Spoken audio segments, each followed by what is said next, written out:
Welcome to the second half of my Phantasy Star franchise, Retrospective.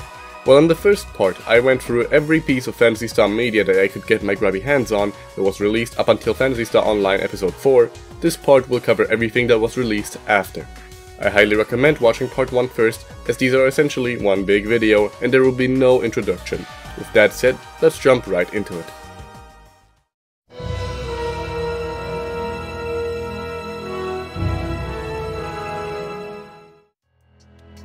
After the overwhelming success of PSO on all platforms it released on, it was clear that Sega was holding a golden cow in their hands, and they were going to milk it for all it was worth.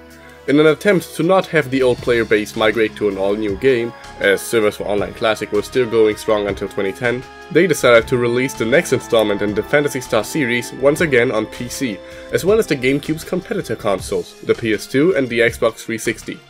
The story mode and online mode are entirely separate, just like in PSO Classic. However, they now follow entirely different approaches. Whilst the story mode featured a full-on original campaign with fleshed out cutscenes and fully voiced characters, the online mode ditches all of that and focuses on the quests themselves, as well as interactions with other players. For the sake of this video, I'll, much like with PSO Classic, once again be playing two different versions of the game. The PS2 versions for the story, and the PC fan server, Clementine, for the online. Let's talk about the online first. I'd like to clarify that I'll be talking about the original and its expansion, Ambition of the Illuminus, as one game for the online, as it remained virtually identical between the two.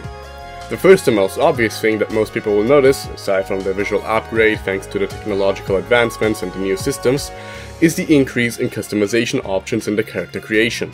I'm someone who revels in making the most stupid characters possible, so naturally, on the account I used to get footage for this video, I made my character an obese red cast with a mustache and called him Valucado. Again, like with Online Classic, I got some friends to play with me, and we also had a good time. Please! Hamburger!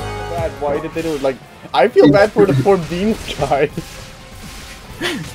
Doesn't he come back at a certain point in the game where it's like, where are my beans? Yeah, I was eating those in like a weird time dilation mode. Yeah, honestly, I'm like, I think it's so funny that they want you to feel bad for like the girls, but he's the most likable character in that entire fucking game. He has a dog and they shoot his dog. All he wanted was some beans, goddammit. Never stand between a man and his beans. They kill his dog! And then they steal his fucking beans. It's that literally and punished bean guy, a man denied of his beans. The ice cream machine! No fucking way! Because I am the ice cream machine. Yeah, we need to like destroy. We need to annihilate all of Korea, I agree. Maybe Kim Jong-un was right about one thing. Destroying the South. No more K-pop. No more people in the Republic of China. Yeah, I agree with that part. No more mukbang. Yo, I got a shotgun! Yeah, baby! No Cal, no PTSD. McDonald's meals. I got a twin brain. Unfortunately, due to the nature of the game, as well as being generally considered the black sheep of the series, the servers are really empty, with only a small handful of people ever being online at one time. We were really lucky to be able to actually get a somewhat filled up lobby, especially one with my E-wife, Ronald McDonald, in it. As for the game itself, it is definitely an evolution of PSO, retaining the same fundamental gameplay, such as timing attacks to do combos, and yet I can't even say it's remotely as good as the original. The lack of a dodge button is now noticeable more than ever, as enemies will hunt you down much faster than before, and while melee attacks have a decent weight behind them and the enemies give good feedback, guns and other ranged weapons are borderline useless. In Classic, they used to be a good way to get guaranteed hits while maintaining a distance from enemies. But now they can't even do that right. On top of that, they barely stagger enemies and are all around far less useful than before, since it's always more effective to just approach the enemies head on anyway. But by far the biggest issue with them is the lock-on. While melee weapons will simply lock onto an enemy, allowing you to circle strafe around them, ranged weapons will instead lock you to a normal strafe, without locking on, permanently positioning the camera behind you. It's incredibly disorienting and genuinely threw me off at several points in time. You eventually get used to it, but it never stops being annoying. I probably sound like I'm exaggerating the issue, but to me it really took a while before I got used to it. The lobby has seen a massive upgrade though. While Pioneer 2 was a sub-lobby you entered after forming a party, everything is now set up from the same main lobby, of which there are several. They are all pretty big with multiple floors and stores, though really the only ones that matter are Guardians HQ and the floor beneath it, as that's where you access the quests. Still though, it is quite a nice place to run around and talk to people in, which I still have fond memories of doing back in the day. All around though, it's not terrible. I just rather play the original, even if it's my nostalgia speaking. The story, meanwhile, is a whole other beast. While the core gameplay is basically identical to the online mode, it does a lot to stand apart from it, primarily the fact that for the first and only time since Phantasy Star 4, you don't play as your own created character. Instead you play as Ethan Weber, the guy with the worst fashion sense in the universe. Seriously, this guy has his belly button permanently exposed. Put on a fucking shirt, dude. Though, as a character he's actually pretty fun, and he plays off of his partners Karen and Hyuga pretty well. I like their dynamic of none of them really wanting to work together, but doing so anyway. It reminds me of the Get a Robot team in a way, if that makes sense to you. What isn't fun though is the voice acting. At this point, it's basically beating a dead horse to make fun of early PS2 voice acting. But my god, is it bad. Master Weber, if you do not get ready soon, you will be late for orientation. I know. Let me at least wash my face, okay? I am GHX005, Master. Now how am I supposed to remember that? I know. From now on, I'm calling you Pete. Pete? Pete? That's right, Pete. Everyone talks like they're drunk or constantly making sure that they're not reading their lines wrong. What doesn't help is that some of them, like Ethan's, only ever really voiced for this game and nothing else, except for like Shining Force CXA and I think some of them worked on Deadly Premonition too. Which, you know, that game speaks for itself. It's a shame too, because the story is actually really interesting and worth being part of the Phantasy Star series, making good use of the sci-fi elements. The ambitions of the Illuminus expansion is essentially just episode 2 of the story, taking place a few weeks after the first's ending. It's alright, but I prefer the story of episode 1 for having the protagonist have a proper character development and dynamic, while 2 just gives us a player-created character as a protagonist again, meaning that there's not a single word coming out of their mouth unless it's a dialogue choice. Still, the story is solid and the cast is still fun.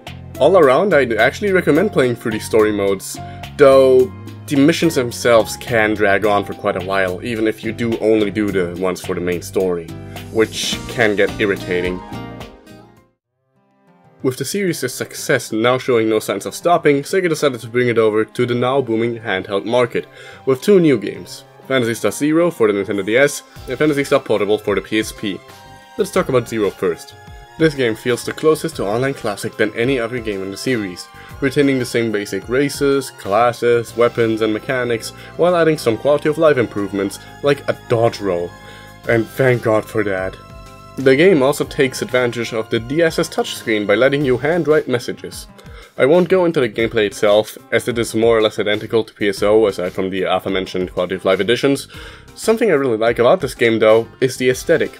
Pulaki models have always had a sort of charming feel to them, being pretty goofy while still managing to not come off as too H due to the game's general art style being chibi-esque, if that makes sense to you.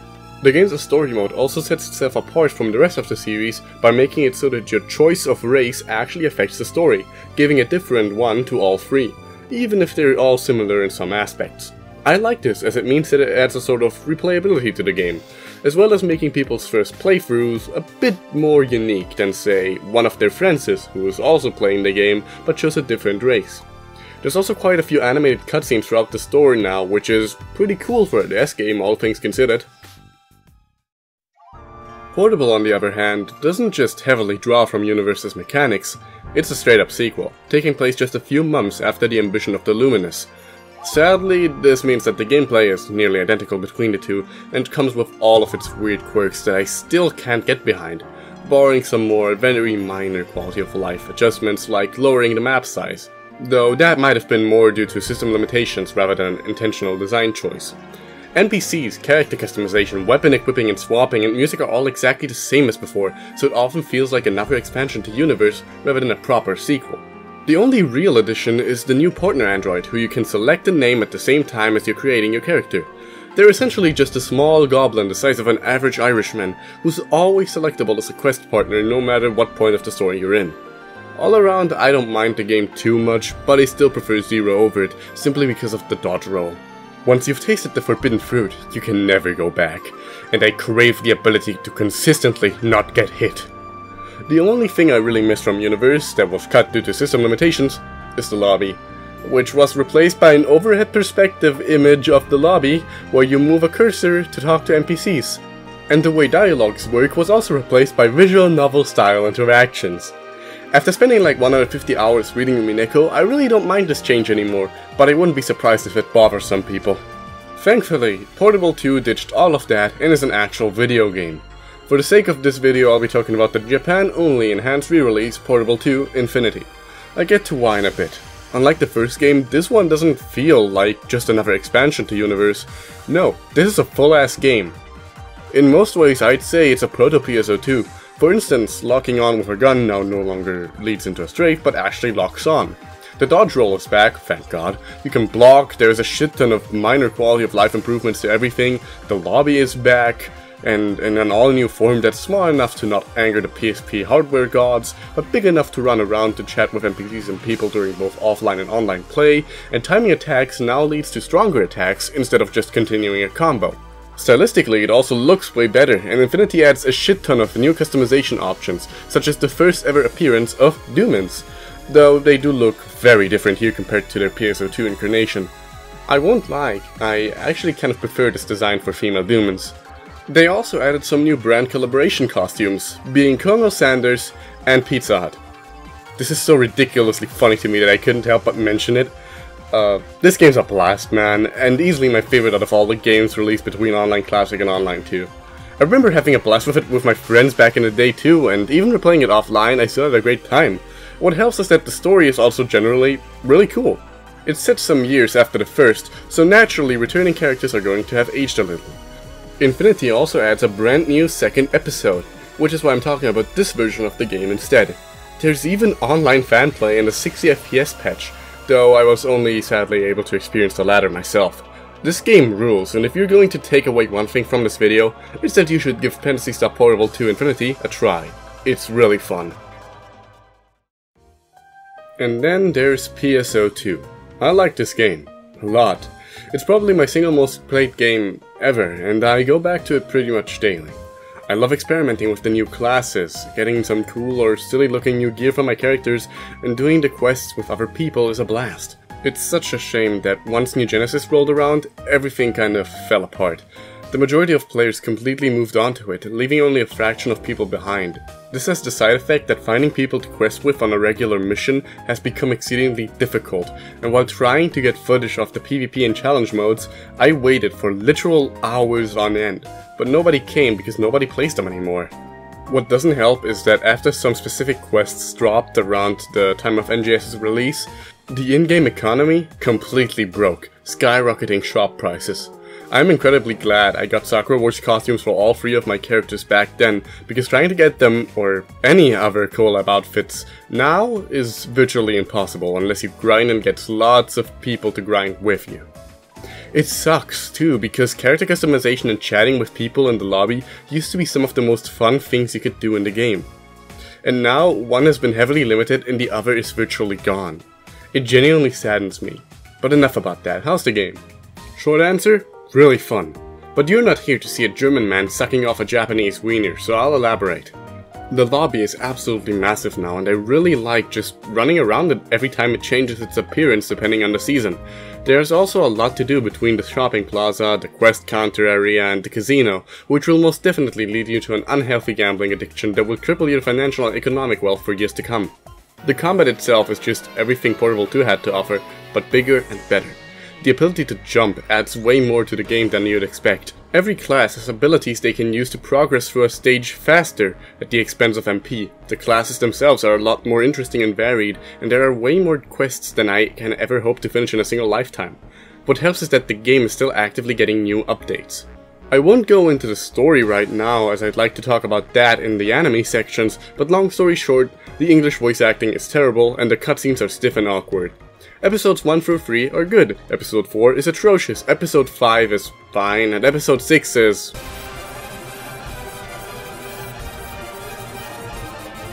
All around, I'd say it's a solid plot, albeit a kind of messy one that's filled with weird plot holes. A major issue I have with the game actually relates back to the classes. Now, I personally play Hero, and the issue with that is that Hero is fucking broken, and makes a lot of classes obsolete the second you unlock it. The class is able to use 3 of the most prominent weapon types, can swap between them mid-combo, can use techniques, and its MP recharge ability, which with most other classes is meant to leave you vulnerable, is a really powerful projectile. So it leads to a lot of quests looking, well, like this. Sure, one can argue that it's earned, as it requires you to get all the way to level 75 with at least 2 classes. But does that really excuse giving long-time players a tool of mass destruction? Something I see people also often complain about is that it's a grind-heavy game that requires you to grind several quests 100 times just to level up. But I don't think that's true at all. At least back before NGS released, the game would constantly shower you with EXP tickets that made leveling as easy as pressing a button, not to mention all the bonus quests that are specifically there to earn Meseta and EXP. It's a loot grind, not an EXP one. You're constantly striving for just that difficulty that's one step higher, because you really want to get that new weapon or back part. It's these reasons that keep me coming back to the game time and time again. It's just such an enjoyable and almost relaxing experience that I just like to do a handful of quests after a long day of work in order to relax.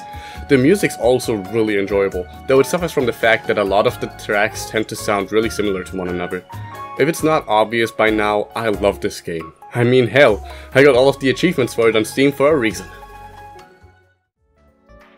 And this is the part of the video where I am periodically contemplating my own suicide for watching anime and reading manga.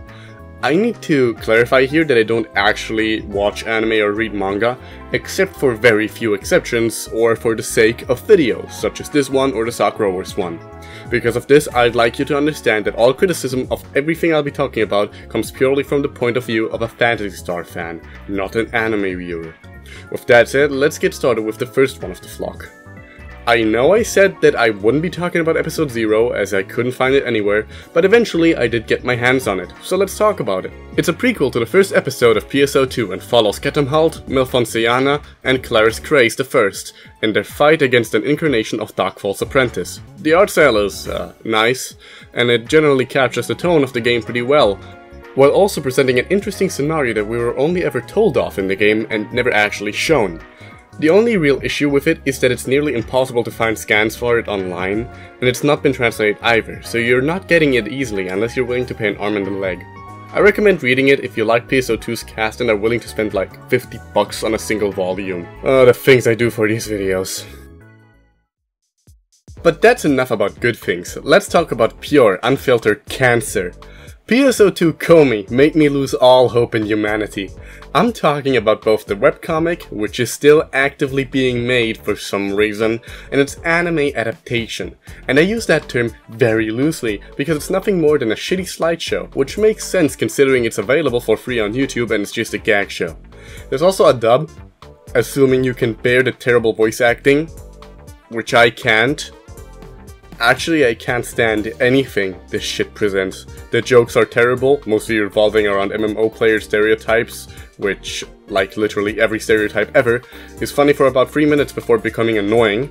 The fact that this dumpster fire is apparently well liked perplexes me to no end. Who thinks this is funny? I am genuinely curious.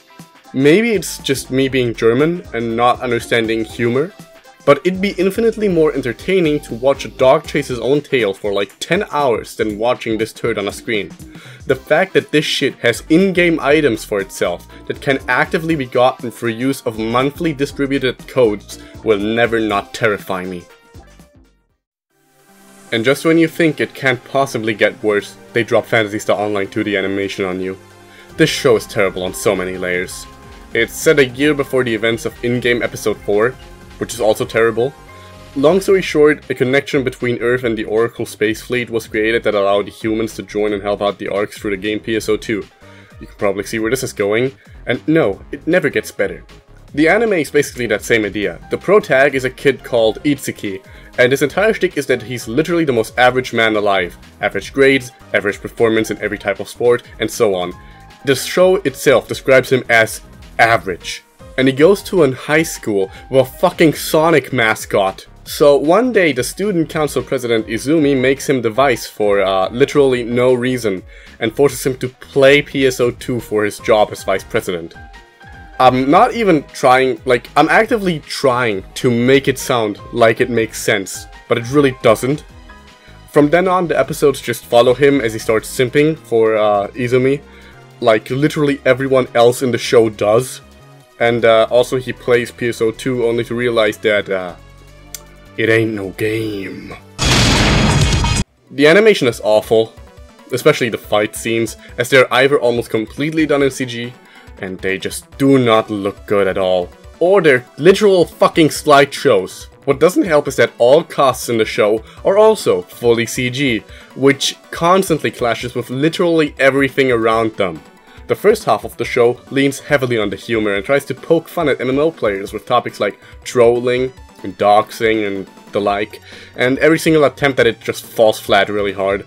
It's just as bad as COMI in that regard, with a much bigger focus on juvenile shit that's just painful to watch. For instance, there's two scenes that stuck with me as the perfect example of what I mean. The first one is where Aika follows Itsuki into the bathroom and looks at his dick while he's pissing. And the second one is where the entire episode sets up a mystery of how one of Itsuki's friends went missing, only to reveal he was actually just stuck in the toilet without toilet paper after taking a shit. Neither of these are funny, and serve no purpose other than to make you roll your eyes. Every episode also ends with this really awkward, rappy dance party with the song Rare Drop from the game, and it's just incredibly awkward to look at. Thankfully, they toned the horrible humor down big time in the second half of the show, when there's an actual story going on. Some of the characters from episode 4 also make an appearance here, except Enga, who is literally the only good one, but I digress. This show really just goes from unbearable to mediocre and boring, so it's really not worth watching at all if you ask me. So after watching these two atrocities unfold before my eyes, I was expecting only the worst when watching episode Oracle, but to my surprise this one's actually pretty good, and I quite enjoyed watching it. It's an adaptation of the first 3 episodes of the in-game story that fills some plot holes and answers questions left open in the game.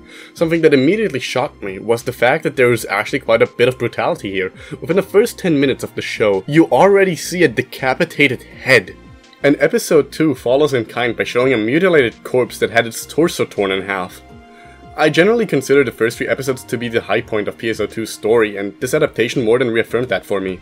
I actually recommend it over the game in that regard. It helps that Ash, the protagonist, is also quite interesting thanks to the backstory, and plays off of Afen and Matoi pretty well. He's also voiced by Daisuke Ono, who consistently does a great job with his characters, hiding the fact that personality-wise, he's just nothing more but a generic anime guy who's pretty distant from the world and people around him. All around, good show. Genuinely shocked me. I'd say check it out if it in any way sounds interesting to you, and if not, then I don't know what to say. So, I'll just move on before I get a copyright strike. But, since life doesn't like to see me happy, I'm now forced to play a shitty gacha on top of watching shitty anime. I really wish I could just play Nova or PSO2 ES instead, but I sadly lack the possibility of doing so. So instead, I'm stuck with this piece of shit. It's a generic turn-based RPG gacha. You played one, you played them all. The game basically plays itself, really, and you're just there for the shitty anime girl JPEGs. There's a story, it's kind of okay I guess, but I legitimately couldn't give less of a shit. The music's also super generic. It's like even the composers didn't give a shit about this thing, so why should you? There's also this alignment thing with characters having both law and chaos variants. And I mean, it's a fucking gacha! What the hell do you want me to say? Gachas in general are just a waste of time, and you're better off just pretending this thing doesn't exist. Japanese servers are shutting down soon, and I hope international ones do too. Fuck this game. And then there's New Genesis. I like this game, but I also hate it. The fundamental gameplay is fun as hell, being a lot more fluid and fast-paced than the prior games, while adjusting every class and race to fit the new pace, and they pulled off the transition to an open world really well. It feels like behind every corner there's something cool waiting for you. But note the emphasis on feel. That's not actually the case. Even after the first major update that adds an all-new area to the game, it's still empty as shit. The story quests amount to basically half of what was there in episode 1 of PUSO2, and there aren't nearly enough side quests to hold one over until the next major expansion. Sure, they keep adding small stuff like new urgent quests and the occasional side quests and seasonal events, but after a certain point you've basically done everything there is to do until the next update. Which is why many people stop playing to begin with. You can beat all the content in the game in like a week or two, so in order to artificially prolong the playtime, they decided it'd be a good idea to roadblock story progression by forcing players to accumulate an arbitrary amount of combat power, which slowly grows as you level up, get better gear and upgrade it, as well as gaining new skills from your skill tree. That doesn't sound so bad, since there's also cocoons and towers you can play, so that you can replay them for a higher score, even though that doesn't actually do anything. But the issue is that the requirements for progression are so big that it often takes hours alone just to get there so you can progress the story and unlock more areas of this already tiny world. It's a genuine problem that this game has, and it really doesn't look like it's going to get fixed anytime soon. And that's a damn shame, because like I said, the gameplay itself is fun. There's just not a lot there to play.